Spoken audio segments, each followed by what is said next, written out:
राधे राधे, जय माता की भक्तों। आप सभी का स्वागत करती हूँ स्पिरिचुअल ज्ञान साधना में और आप सभी से अनुरोध करती हूँ कि स्पिरिचुअल ज्ञान साधना को सब्सक्राइब कर लीजिए और बेल आइकन को प्रेस कर दीजिए ताकि आपको नई नई वीडियोस का नोटिफिकेशन मिलता रहे। जय माता की, राधे राधे। कैसे हैं आप सभी लोग? आशा करते हैं सभी लोग बहुत अच्छे होंगे। बताने के लिए कमेंट में जय माता की, राधे राधे अवश्य ही लिखिएगा। तो भक्तों, सबसे पहले आप सभी को संतान सप्तमी व्रत की हार्दिक शुभकामनाएं। आज संतान सप्तमी का व्रत रखा जाएगा। संतान सप्तमी व्रत प्रतिवर्ष भाद्रपद मास के शुक्ल पक्ष की सप्तमी तिथि के दिन किया जाता है। ये व्रत विशेष रूप से संतान प्राप्ति, संतान रक्षा एवं संतान की उन्नति के लिए किया जाता है। इस व्रत में भगवान शिव एवं माता गौरी की पूजा का विधान होता है। भाद्रपद के शुक्ल पक्ष की सप्तमी का व्रत अपना विशेष महत्व रखता है। तो भक्तों, आज की कथा में हम आप सभी को संतान सप्तमी व्रत की सुंदर कथा सुनाएंगे। आप सभी लोगों ने व्रत रखा होगा तो आपको कथा सुननी ही सुननी है, और यदि व्रत नहीं रखा है तो भी आप इस कथा का श्रवण कीजिए। माता की कृपा, भगवान भोलेनाथ की कृपा आपकी संतान पर बनी रहे। तो सबसे पहले आप सभी से एक बार निवेदन करते हैं, यदि चैनल पर पहली बार आए हैं तो सब्सक्राइब कर लीजिए, बेल आइकन को प्रेस कर दीजिए ताकि आपको महत्वपूर्ण वीडियोस का नोटिफिकेशन समय पर मिलता रहे। बोलिए गणेश भगवान की जय, गौरी शंकर भगवान की जय, लक्ष्मी नारायण भगवान की जय। अब प्रारंभ करते हैं बहुत ही सुंदर संतान सप्तमी व्रत की कथा। एक दिन महाराज युधिष्ठिर ने भगवान से कहा, हे प्रभु, कोई ऐसा उत्तम व्रत बतलाइए जिसके प्रभाव से मनुष्यों के अनेकों सांसारिक क्लेश दुख दूर होकर वे पुत्र एवं पौत्रवान हो जाएं। यह सुनकर भगवान बोले, हे राजन, तुमने बड़ा ही उत्तम प्रश्न किया है। मैं तुमको एक पौराणिक कथा सुनाता हूँ, ध्यानपूर्वक सुनो। एक समय लोमश ऋषि ब्रजराज की मथुरापुरी में वसुदेव के घर गए। ऋषिराज को आया हुआ देख करके दोनों अत्यंत प्रसन्न हुए तथा उनको उत्तम आसन पर बैठाकर उनका अनेक प्रकार से वंदन और सत्कार किया। फिर मुनि के चरणोदक से अपने घर तथा शरीर को पवित्र किया। वह प्रसन्न होकर उनको कथा सुनाने लगे। कथा के कहते हुए लोमश ऋषि ने कहा कि हे देवकी, दुष्ट दुराचारी पापी कंस ने तुम्हारे कई पुत्र मार डाले हैं, जिसके कारण तुम्हारा मन अत्यंत दुखी है। इसी प्रकार राजा नहुष की पत्नी चंद्रमुखी भी दुखी रहा करती थी, किंतु उनके संतान सप्तमी का व्रत विधि विधान सहित किया, जिसके प्रताप से उनको संतान का सुख प्राप्त हुआ। यह सुनकर देवकी ने हाथ जोड़कर मुनि से कहा कि हे ऋषिराज, कृपा करके रानी चंद्रमुखी का संपूर्ण वृतांत तथा इस व्रत को विस्तार सहित मुझे बतलाइए, जिससे मैं भी इस दुख से छुटकारा पाऊं।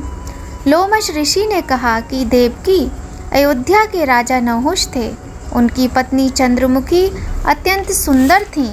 उनके नगर में विष्णुगुप्त नाम का एक ब्राह्मण रहता था। उसकी स्त्री का नाम भद्रमुखी था। वह भी अत्यंत रूपवती थी। रानी और ब्राह्मणी में अत्यंत प्रेम था। एक दिन वे दोनों सरयू नदी में स्नान करने के लिए गईं।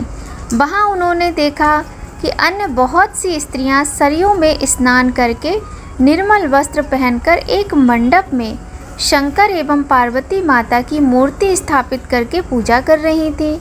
रानी और ब्राह्मणी ने ये देखकर उन स्त्रियों से पूछा कि बहनों, तुम ये किस देवता का और किस कारण से पूजन व्रत आदि कर रही हो? यह सुनकर स्त्रियों ने कहा कि हम संतान सप्तमी का व्रत कर रही हैं और हमने भगवान शिव, माता पार्वती का पूजन चंदन, अक्षत आदि से षोडशोपचार विधि द्वारा किया है। यह सब इसी पुण्य व्रत का विधान है। यह सुनकर रानी और ब्राह्मणी ने भी इस व्रत के करने का मन ही मन संकल्प कर लिया और घर वापस लौट आईं। ब्राह्मणी भद्रमुखी तो इस व्रत को नियम पूर्वक करती रही, किंतु रानी चंद्रमुखी राजमद के कारण कभी इस व्रत को करती और कभी नहीं करती, तो कभी भूल हो जाती। कुछ समय बाद दोनों मर गईं। दूसरे जन्म में रानी बंदरिया और ब्राह्मणी ने मुर्गी की योनि पाई, परंतु ब्राह्मणी मुर्गी की योनि में भी कुछ भी नहीं भूली और भगवान शंकर तथा पार्वती जी का ध्यान करती रही। उधर रानी बंदरिया की योनि में भी सब कुछ भूल गई। थोड़े समय के बाद दोनों ने यह देह भी त्याग दी। अब इनका तीसरा जन्म मनुष्य योनि में हुआ। उस ब्राह्मणी ने एक ब्राह्मणी के यहाँ कन्या के रूप में जन्म लिया। उस ब्राह्मण कन्या का नाम भूषण देवी रखा गया तथा विवाह गोकुल निवासी अग्निशील ब्राह्मण से कर दिया गया। भूषण देवी इतनी सुंदर थी कि वह आभूषण रहित होते हुए भी अत्यंत सुंदर लगती थी। कामदेव की पत्नी रति भी उनके सम्मुख लजा जाती उनकी सुंदरता को देखकर। भूषण देवी के अत्यंत सुंदर सर्वगुण संपन्न चंद्रमा के समान धर्मवीर कर्मनिष्ठ सुशील स्वभाव वाले 8 पुत्र उत्पन्न हुए। यह सब शिवजी के व्रत का पुनीत फल था। दूसरी ओर शिव विमुख रानी के गर्भ से कोई भी पुत्र नहीं हुआ। वह निसंतान दुखी रहने लगी। रानी और ब्राह्मणी में जो प्रीति पहले जन्म में थी वह अब भी बनी रही। रानी जब व्रत अवस्था को प्राप्त होने लगी तब उसके गूंगा बहरा तथा बुद्धिहीन अल्प आयु वाला एक पुत्र हुआ। वह 9 वर्ष की आयु में इस क्षणभंगुर संसार को छोड़कर चला गया। अब तो रानी पुत्र शोक से अत्यंत दुखी हो व्याकुल रहने लगी। दैव योग से भूषण देवी ब्राह्मणी रानी के यहाँ अपने पुत्रों को लेकर पहुँची। रानी का हाल सुनकर उसे भी बहुत दुख हुआ, किंतु इसमें किसी का क्या वश।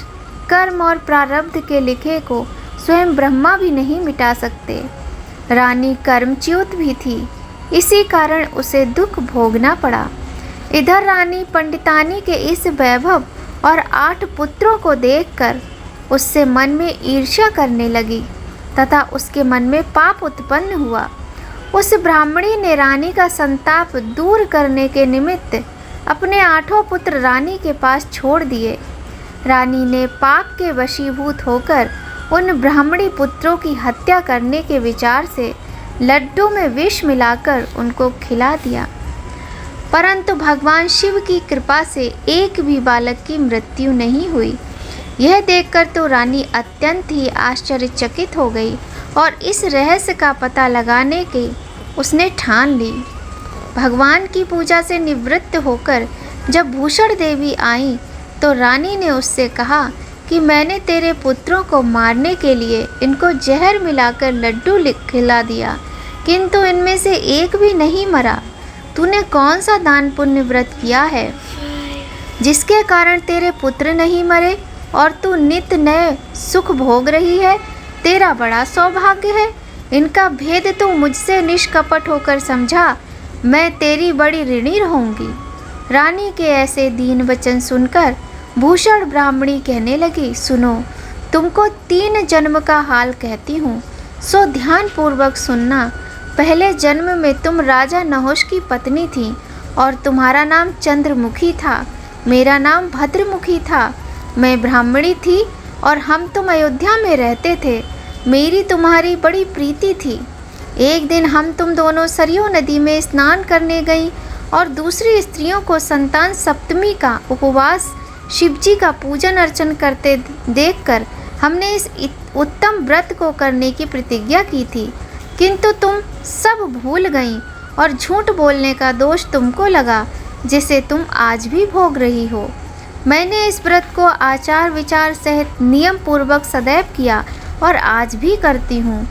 दूसरे जन्म में तुमने बंदरिया का जन्म लिया तथा मुझे मुर्गी की योनि मिली।